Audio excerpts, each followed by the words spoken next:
কোটা ব্যবস্থার সংস্কারের দাবিতে শনিবার বিকেলেও রাজধানীর শাহবাগ অবরোধ করে বিক্ষোভ করেছেন শিক্ষার্থীরা।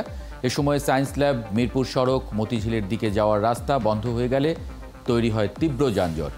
এর আগে সকালে বিভিন্ন শিক্ষা প্রতিষ্ঠানে বিক্ষোভ করে শিক্ষার্থীরা। আন্দোলনকারীরা রবিবার সারা দেশে শিক্ষা প্রতিষ্ঠানে ধর্মঘটের ডাক দিয়েছে। আরও জানাচ্ছেন সাজিদ সরকার। সরকারি চাকরিতে কোটা ব্যবস্থা বাতিল করে 2018 সালে সরকারের জারি করা পরিপত্র পুনর্বহালের দাবিতে চলমান আন্দোলনের অংশ হিসেবে বিক্ষোভ মিছিল নিয়ে শাহবাগ অবরোধ করে ঢাকা বিশ্ববিদ্যালয়ের হাজারো শিক্ষার্থী। ঢাবির কেন্দ্রীয় লাইব্রেরির সামনে বিশ্ববিদ্যালয়ের বিভিন্ন হল বিভাগ থেকে বৈষম্য বিরোধী ছাত্র আন্দোলন এর ব্যানারে মিছিল নিয়ে সংগঠিত হন শিক্ষার্থীরা। বিক্ষোভ মিছিলটি ঢাকা বিশ্ববিদ্যালয়ের কেন্দ্রীয় লাইব্রেরি থেকে শুরু করে বিভিন্ন সড়ক ঘুরে শাহবাগে গিয়ে শেষ হয়। এ সময় শিক্ষার্থীরা জানায়, কিছু ব্যক্তিকে সুযোগ দিয়ে লক্ষ লক্ষ শিক্ষার্থী ও বেকার সমাজকে বঞ্চিত করা যাবে না। সেখানে মেধাবীরা মাত্র পাচ্ছে 45%, যেখানে মেধাবীদের সংখ্যা হচ্ছে প্রায় 95%-এর বেশি। মেধাবীরা কখনোই কোনো কোটাকে সাপোর্ট করে না এবং মুক্তিযোদ্ধারা নিজেরাও দেশকে বৈষম্যের হাত থেকে রক্ষা করার জন্যই কিন্তু যুদ্ধ করে গেছে। তারা কিন্তু দেশে বৈষম্য থাকুক এটা চায়নি। এদিকে সকালে শেরেবাংলা কৃষি বিশ্ববিদ্যালয়ের শিক্ষার্থীরা একই দাবিতে বিক্ষোভ ও ছাত্র সমাবেশ করেছে। এ সময় তারা সরকারি চাকরিতে বৈষম্য কমাতে মেধার মূল্যায়নের দাবি জানান। আমাদের আন্দোলন কোনো দল বা ব্যক্তির বিরুদ্ধে না, আমাদের এই আন্দোলন কোটা বৈষম্যের বিরুদ্ধে এবং মুক্তিযোদ্ধাদের চেতনার পক্ষে কাজ করে। যেটা একবার বাতিল করা হয়েছে সেটা তো অবশ্যই বিবেচনা করেই বাতিল করা হয়েছিল। আবার কেন পুনরায় এই প্রয়োজনীয়তাটা তারা বোধ করলেন যে কেন আবার এটা পুনরায় দরকার। দুপুর 12টার দিকে ঢাকা কলেজের শিক্ষার্থীরাও সায়েন্স ল্যাব হয়ে নীলক্ষেত মোড় পর্যন্ত কোটা বিরোধী বিক্ষোভ মিছিল করে। যারা পাকিস্তানের বিরুদ্ধে রক্ত দিয়েছে, পশ্চিম পাকিস্তানের বিরুদ্ধে লড়াই করেছে, তারা কখনো এই বৈষম্যমূলক কোটা মানতে পারে না। কোটায় যোগ্য প্রার্থী না পাওয়া গেলে শূন্য পদগুলোতে মেধা অনুযায়ী নিয়োগ দিতে হবে। রোববার ক্লাস পরীক্ষা বর্জনের পাশাপাশি ধর্মঘটের ডাক দিয়েছে আন্দোলনরত শিক্ষার্থীরা। সাজিদ সরকার, 71, ঢাকা।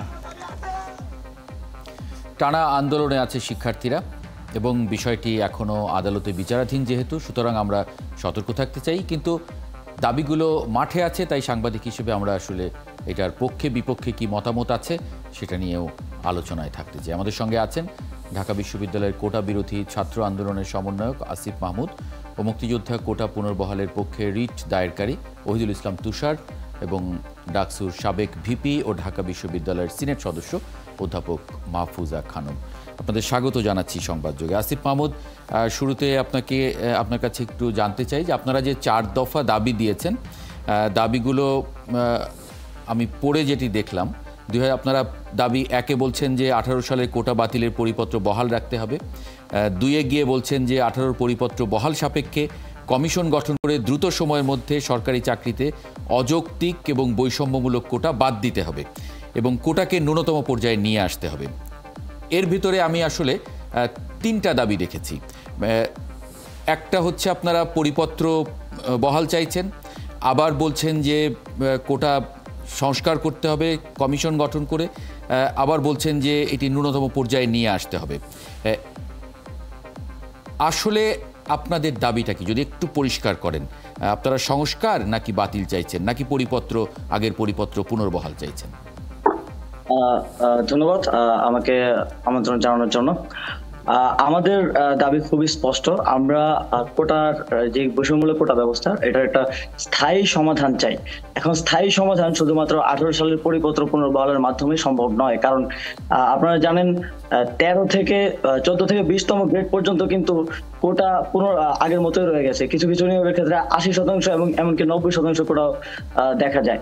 তো সেই জায়গা থেকে আমরা একটা স্থায়ী সমাধান চেয়েছি। আচ্ছা, তার মানে আমি যদি জি আসিফ মাহমুদ, তাহলে মানে ওহিদুল ইসলাম, দুঃখিত আসিফ মাহমুদ, মানে তাহলে আপনারা প্রথম যে দফাটা দিয়েছেন এই দফাটা আপনারা চাইছেন না, মানে 18 সালে যে না প্রথম দফাটা আমরা চাচ্ছি, এবং প্রথম দফাটা আমাদের প্রথম শর্ত হচ্ছে 18 সালের পরিপত্র পুনর্বহাল সাপেক্ষে সরকারকে একটা কমিশন গঠনের মাধ্যমে একটা স্থায়ী সমাধান করতে হবে, এবং যখন সেই স্থায়ী সমাধান আমরা যে প্রস্তাবনা দিচ্ছি ন্যূনতম অনধিক 5% মধ্যে শুধুমাত্র যারা অনগ্রসর জনগোষ্ঠীর সংবিধান অনুযায়ী তাদেরকে কোটা দিতে পারবে, এবং এই স্থায়ী সমাধান পরবর্তীতে প্রথম ও দ্বিতীয় শ্রেণী সহ সকল গ্রেডে এই স্থায়ী সমাধান তার মানে এটা করতে হবে, যাতে করে শিক্ষার্থীদের বারবার রাজপথে না নামতে হয়। তার মানে আপনাদের যে দাবি 2 যেটা, সেই 2 থেকে শুরু হলো। প্রথম দাবিটা ভ্যালিড থাকছে না, মানে ওটা পরিপত্র বহাল রাখলে তো আবার পরের পরিপত্রটা কি করে সমন্বয় হবে যদি আগেরটা বহাল? অবশ্যই দেখেন, যে কোনো একটা সিদ্ধান্ত নিতে গেলে, কমিশন গঠন করে কাজ করতে গেলে সময় লাগবে। আমরা এই অন্তর্বর্তীকালীন সময়ে পরিপত্র বহাল চাচ্ছি, এটা স্পষ্ট করে দিতে চাচ্ছি। জি আচ্ছা, ওইদুল ইসলাম তুষার, মূল আপত্তি আসলে যেটা নানান জায়গায় আলোচনা হচ্ছে যে মুক্তিযোদ্ধা কোটা নিয়ে। মুক্তিযুদ্ধের 53 বছর পরে এসে আসলে মুক্তিযোদ্ধা কোটা চাওয়ার ক্ষেত্রে আপনাদের যুক্তিটা কি? একটু আনমিউট করে নেবেন ওইদুল ইসলাম তুষার। না, আমি শুনতে পাচ্ছি না আপনাকে, একটু আনমিউট করে নেবেন। হ্যালো, এখন শুনতে পাচ্ছি, থ্যাংক ইউ। আচ্ছা, যাই হোক, আমি তাদের দাবি নিয়ে আগে কথা বলি। তারা মনে হয় সরকারের কোটা প্রয়োগ নীতি বা হাইকোর্টের রায় নিয়েই তাদের দ্বিধাদ্বন্দ্ব আছে, স্পষ্ট না। তারা যে একটা দাবি করেছে, আপনি যেটা বললেন যে কোটায় যদি লোক না পাওয়া যায় তাহলে মেধা তালিকা থেকে নিতে হবে, এটা তো আসলে দাবি করার কিছু নেই। এটা 2018 সালে 5 এপ্রিল কোটা বাতিলের ঠিক আগ মুহূর্তে মাননীয় প্রধানমন্ত্রী করে দিয়েছেন যে কোটায় লোক না পাওয়া গেলে এগুলি খালি থাকবে না, সাধারণ প্রার্থী থেকে নিতে পারবে। এবং মহামান্য হাইকোর্ট এবং সুপ্রিম কোর্টে সেই কথাটা বলে দিয়েছেন আগের রায়গুলিতে। এবং সর্বশেষ এই রায়টি আছে যে রাষ্ট্র যাতে কোনোভাবেই এই পদগুলি খালি না থাকে, তাহলে হচ্ছে সাধারণ প্রার্থী নিতে পারবে। ঠিক আছে, পরিষ্কার, এটা পরিষ্কার। হ্যাঁ, তাহলে আমার যে প্রশ্নটা ছিল, এতদিন পরে এসে, মানে 53 বছর পরে, এটার যৌক্তিকতা, প্রয়োজনীয়তা কি আছে? দেখেন, হ্যাঁ, আসলে যৌক্তিকতাটা হচ্ছে এইটা এক কথাই তো আনসার দেওয়া যাবে না। এটা একটা ঐতিহাসিক গ্রাউন্ড আছে। আপনি নিশ্চয়ই জানেন যে কোটা ব্যবস্থা মুক্তিযোদ্ধাদেরকে প্রতিষ্ঠিতকরণের জন্য বা সামাজিকভাবে পুনর্বাসনের জন্য দেওয়া হয়েছিল, সেই কোটা ব্যবস্থা আজকে বয়স আপনার 51 বছর চললেও সেই কোটা ব্যবস্থার কখনোই কোনো প্রয়োগ ছিল না। অর্থাৎ 72 সালে কোটা দিছে, 73 সালে মাত্র 350 জন বীর মুক্তিযোদ্ধাকে অফিসার হিসেবে নিয়োগ দেওয়া হয়েছে। এর মাঝখানে আপনার 75 বঙ্গবন্ধুকে হত্যা, 96 সাল পর্যন্ত মুক্তিযোদ্ধাদের কোনো তালিকাই ছিল না যে তাদের কোনো সুযোগ সুবিধা দেওয়া হবে। এবং ওই সময়টা বিরোধী সরকার ছিল, মুক্তিযুদ্ধের বিরোধী সরকার। এই সময় মুক্তিযোদ্ধারা আপনার নিজের জান নিয়ে পালিয়ে বেরিয়েছে। এই সময়টা কিন্তু সুযোগ পায় না। দ্যাট মিনস হচ্ছে মুক্তিযোদ্ধারা যদি সুযোগ সুবিধা পেত, প্রতিষ্ঠিত হতো, পুনর্বাসন হতো, তাহলে তাদের এতদিন পর্যন্ত সেই কোটা ব্যবস্থা দরকার পড়তো না। যেহেতু কোটা ব্যবস্থা প্রয়োগ হয় নাই, ইমপ্লিমেন্টেশনও হয় নাই, সেই জন্য তাদের সন্তান পর্যন্ত বর্ধিত করা হয়েছিল এবং পরবর্তীতে নাতি পর্যন্ত বর্ধিত করা হয়েছে। সেই জন্যই স্বাধীনতার 53 বছর পর্যন্তই আমাদের কোটা ব্যবস্থা দরকার পড়ছে। প্রপার ইমপ্লিমেন্টেশন, বিষয়টা ছিল প্রপার ইমপ্লিমেন্টেশন। আচ্ছা, না, আপনার যুক্তিটা আমি শুনেছি। অধ্যাপক মাহফুজা খানম, কি বলবেন? পক্ষে বিপক্ষে আপনি শুনছিলেন এই আন্দোলন নিয়ে। ধন্যবাদ যারা যুক্ত হয়েছেন, দুজনকে ধন্যবাদ, এবং যারা শুনছেন তাদেরও ধন্যবাদ। এখানে এই কথাটা এভাবে বলা প্রয়োজন বলে আমি মনে করি যে এই কোটা ব্যবস্থা পৃথিবীর বিভিন্ন দেশে বিভিন্ন সময় ছিল, এখনো অনেকগুলো দেশে আছে নানা ধরনের কোটা। এখানে বক্তব্য হলো আজকে দুপক্ষ ছাত্ররা, আমাদের সাধারণ ছাত্ররা দুটো পক্ষ হয়ে যে কথাটি বলছে, এক দল চাচ্ছে যে কোটা পদ্ধতি, অর্থাৎ তাদের হচ্ছে মুক্তিযোদ্ধার সন্তান এবং নাতি পর্যন্ত বোধহয় এখন বলছে তাদেরকে এতটা কোটা দিতে হবে তাদের চাকরির ক্ষেত্রে। আর সেখানে অন্য পক্ষ ছাত্র সমাজে একটা অংশ বলছেন যে কোটা পদ্ধতি নয়। এখানে প্রশ্ন হচ্ছে এখানে যে কোটা পদ্ধতি অবশ্যই একসময় প্রয়োজন ছিল। মহান মুক্তিযুদ্ধের ভেতর দিয়ে আমরা একটা বাংলাদেশ পেয়েছি। সেই বাংলাদেশ বিনির্মাণে আমাদের মুক্তিযোদ্ধাদের একটা বিরাট অবদান রয়েছে। এবং আমি বলবো যে মুক্তিযোদ্ধারা তখন কারা ছিলেন?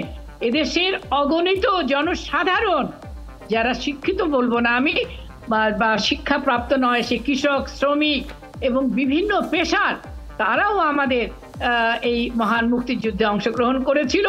এবং পরবর্তীতে দেখেছি, এবং এটা সেই অর্থে বলবো এই মহান মুক্তিযুদ্ধে যারা অংশগ্রহণ করেছিল তার বিরাট অংশ তারা পিছিয়ে পড়া জনগণ ছিল, যে কারণে বলা হয়েছিল যে আমাদের এই কোটা পদ্ধতির ভেতরে এরা সামনে চলে আসুক, তাদের বিভিন্ন ছাড় দেওয়া হলো। সোজা কথা আমি বলবো যে তাদেরকে কোটা পদ্ধতির ভেতর দিয়ে বাংলাদেশের বিভিন্ন জায়গা তাদেরকে নিয়োগ দেওয়া।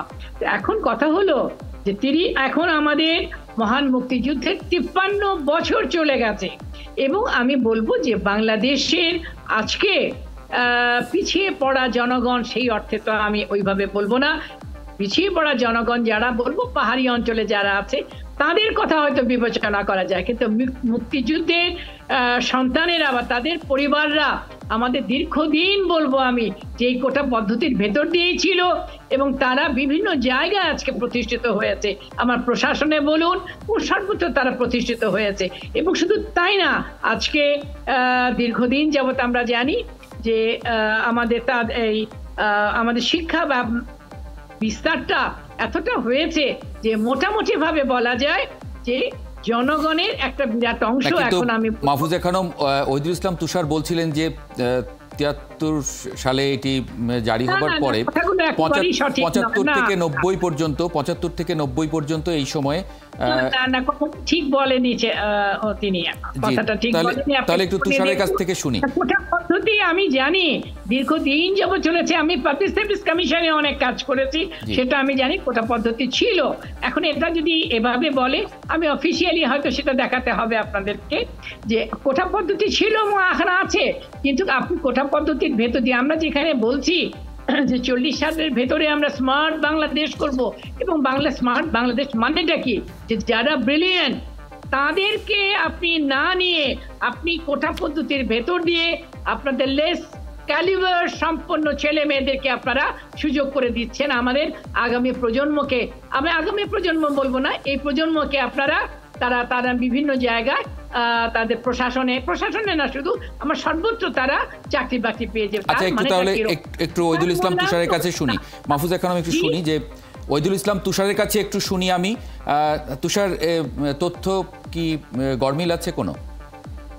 না, তথ্যের কোনো গরমিল নাই। এটা তো আসলে স্পষ্ট ওপেন সিক্রেট ছিল যে আপনার ৭৩ সালে যে আপনার মাত্র ৩৫০ জনকে দিয়েছে সেটা আসিফ নজরুল ছাড়া বলেছে, এবং আমার কাছে নিজের কাছেও সেই তথ্য প্রমাণ আছে।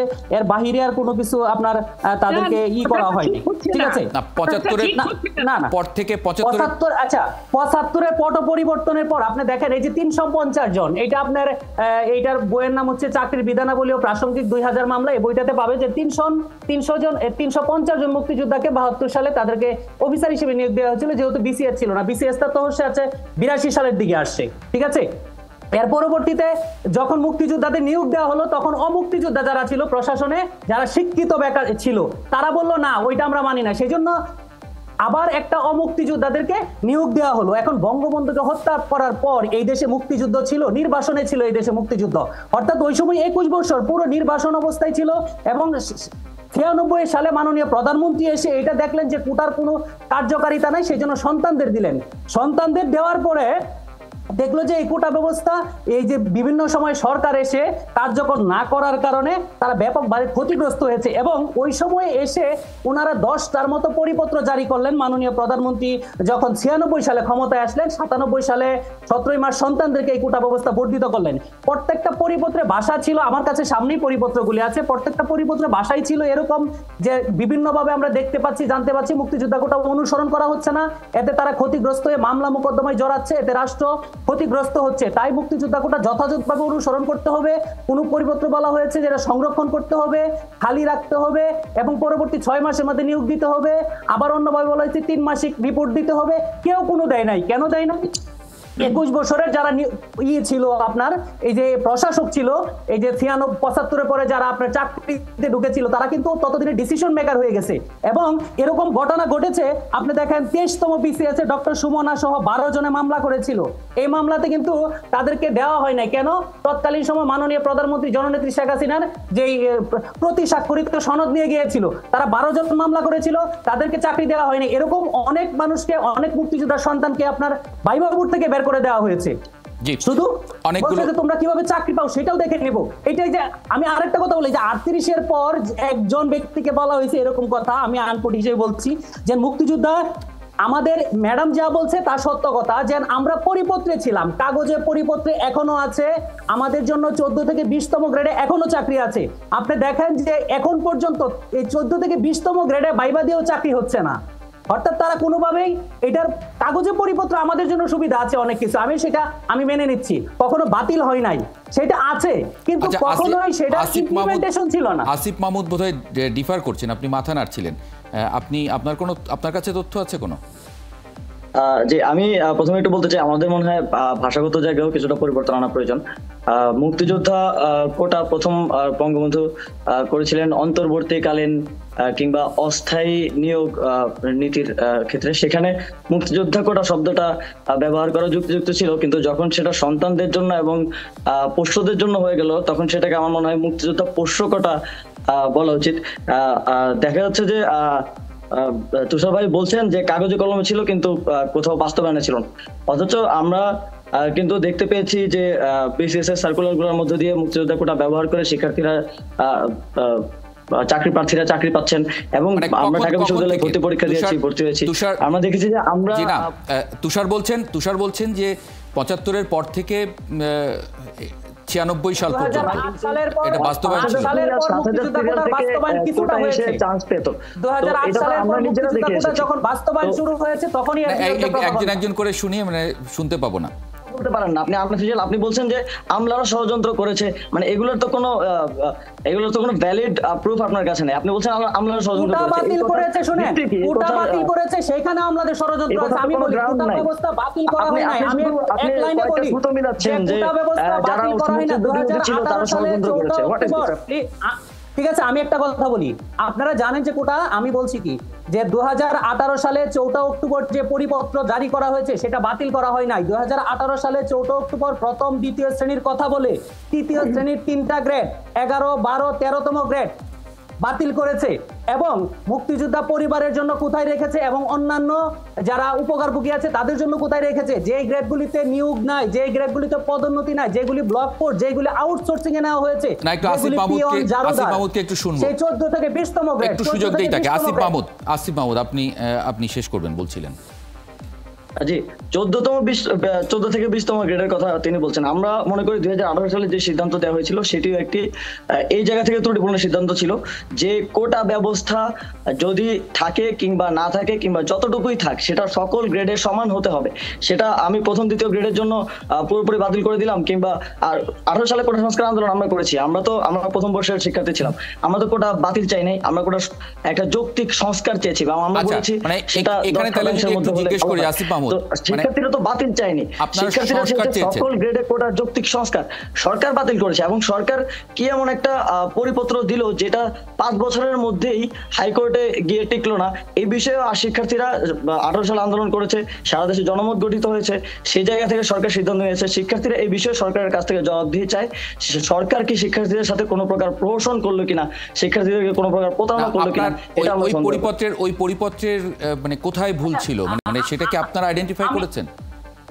আমি আনসারটা দিয়ে দেই, আসিফ ভাইয়ের আনসারটা আমি দিয়ে দেই, একটু যদি মান্য করেন। দেখেন, তারা হচ্ছে সর্বপ্রথম কোটা বাতিল বলছে যে কোটা সংবিধান সম্মত না, সেজন্য হচ্ছে 31 জানুয়ারি 2018 সালে তারা মামলা করেছিল। আপনি আমাকে একটা জায়গা আমি লেট মি ফিনিশ, ঠিক আছে, যে কোনো একটা জায়গা দেখান, সংবিধান পড়েন, সংবিধান পড়েন আপনাদের সংবিধান দেশের মূল ভিত্তি, আমার কথা শুনেন, দেশের চালিকার মূল ভিত্তি সংবিধান, আপনি বলছেন সংবিধান পড়েন, এখানে সংবিধান আমি আপনাকে আইনি বিষয় আমি একটু বলি, আইনি বিষয় এখানে তর্ক করে আসলে সমাধান হবে না, আমরা কেউই এটি, কারণ এটি যেহেতু উচ্চ আদালতে আছে, উচ্চ আদালত থেকে আইনের বিষয়গুলো খুব পরিষ্কারভাবে আসবে। মানে আমরা আজকে শিরোনাম করেছি সংস্কার নাকি বাতিল। আসিফ মাহমুদ, মানে বাকি যে কোটাগুলো আছে, যেমন 10% নারী আছে, তারপরে জেলা কোটা আছে, উপজাতি কোটা আছে, প্রতিবন্ধীদের জন্য কোটা আছে, সেগুলো কি আপনারা মানে সেগুলোর ব্যাপারে কি আপত্তি আছে না? ওগুলো দেখুন, আমাদের আন্দোলনকে কোটা বিরোধী আন্দোলন বলা হয় এবং কোটা বাতিলের আন্দোলন বলা হয়, আপনারা মিডিয়াতেও বলেন, কিন্তু আমরা স্পষ্টভাবে আমাদের আন্দোলনের ব্যানারও হচ্ছে বৈষম্য বিরোধী ছাত্র আন্দোলন। আমরা কোটা বাতিল চাই না, আমরা কোটার যৌক্তিক সংস্কার চাই এবং স্থায়ী সমাধান চাই। স্থায়ী সমাধান বাতিল হতে পারে না, কারণ আমাদের প্রতিবন্ধী শিক্ষার্থীরা আছেন যারা সত্যিকার অর্থে সমাজে পিছিয়ে পড়া জনগোষ্ঠী, ক্ষুদ্র নিগোষ্ঠী আছেন যারা পিছিয়ে পড়া জনগোষ্ঠী। আমরা চাই তাদের জন্য কোটা থাকুক এবং সহনীয় পর্যায়ে থাকুক। আপনাদের কোনো প্রস্তাবনা আছে যে এরকম ভাবে যদি কোটাগুলো হয় তাহলে সেটা যৌক্তিক পর্যায়ে হবে? আমরা প্রস্তাবনা দিয়েছি যে একটা কমিশন গঠন করে সকল গ্রেডে ওটার একটা যৌক্তিক স্থায়ী সমাধান করতে হবে এবং এটা কোনো প্রকার আইনের মারপ্যাচ লালফিতার দৌরাত্ম না রেখে এটাকে বাস্তবায়ন করতে হবে এবং এই অন্তর্বর্তী একটা কমিশন নিশ্চিত, আপনারা জানেন সেই অন্তর্বর্তীকালীন সময় আমরা চাচ্ছি যে 18 সালের পরিপত্র পুনর্বহাল থাকুক, কিংবা যদি হাইকোর্টে কোনো সুযোগ না থাকে সেই পরিপত্র পুনর্বহাল করার, তাহলে সরকার তো আরেকটা পরিপত্রও দিতে পারে। এবং তুষার ভাই আসিফ নজরুল স্যারের কথা বলেন, আসিফ নজরুল স্যার কিন্তু বলেছেন যে কোটার বিষয়টা ডক্ট্রিন অফ পলিটিক্যাল কোশ্চেনের মধ্যে পড়ে, যেটার ক্ষেত্রে কিন্তু আসিফ নজরুল স্যার একজন সংবিধান বিশ্লেষক, যেটার ক্ষেত্রে কিন্তু হাইকোর্টের আপনার ইনভলভ হওয়ার কোনো সুযোগ নাই। তো আমরা এখানে একটা স্থায়ী সমাধান চাচ্ছি এবং সেটা অবশ্যই সংস্কার হতে হবে, বাতিল না। জি অধ্যাপক, আমি যদি একটু বলি আমার সময় নেই হাতে, আমি অধ্যাপক মাহফুজা খানকে একটু 1 মিনিট সময় দেব। অধ্যাপক মাহফুজা খান। আমি যেটা বলবো যে কোটা তাদের জন্য রাখা আজকের কনটেক্সটে আমার আজকের বাংলাদেশ যে অবস্থায় আছে সেখানে আমি বলবো কোটা যেমন পার্বত্য অঞ্চলে যেখানে আমাদের সুযোগ সুবিধা কম, সেই ধরনের সেটারও আমার একটা লিমিটেশন থাকতে হবে। এই মুক্তিযোদ্ধাদের কোটা তার নাতি পর্যন্ত এগুলোকে আমি সমর্থন করতে চাই না। আমি এমন একটি বাংলাদেশ চাই যেখানে মেধার চর্চা হবে এবং মেধাবীরাই আমাদের বিভিন্ন জায়গায় তারা প্রশাসনে না সর্বত্র তারা থাকবে। আমি এটাই শেষ কথা আমি বলবো যে কোটা পদ্ধতিটা কখনোই আমি মনে করি না আমাদের এই স্বাধীন অধ্যাপক মাহফুজা খানম, ওহিদুল ইসলাম তুষার এবং আসিফ মাহমুদ, আপনাদের তিনজনকে অনেক ধন্যবাদ যুক্ত হবার জন্য আজকে সংবাদ যুগে।